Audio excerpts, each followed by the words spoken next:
Bom, então é isso. Não quero ficar em pé. Ah, pronto. Bom, então é isso, né? Sejam bem-vindos. E caiu de novo.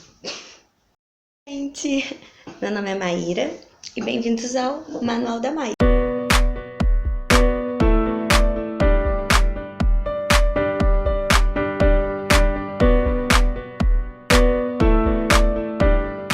Esse é o primeiro vídeo que eu tô fazendo pra apresentar pra vocês.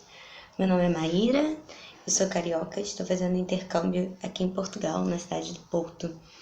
E alguns amigos meus e algumas pessoas da minha família me aconselharam a fazer um blog, um canal, pra passar como é que é essa experiência para as pessoas que querem participar comigo, né, e tal, saber como é que tá sendo. E para as pessoas que têm vontade de fazer intercâmbio algum dia.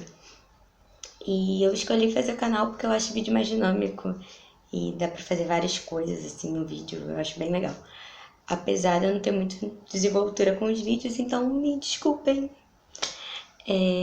Mas é isso, espero que vocês gostem, espero que eu consiga tirar as dúvidas de quem tem dúvidas e consiga passar todas essas experiências, as boas e as ruins que eu vou viver em Portugal pra vocês. Até a próxima!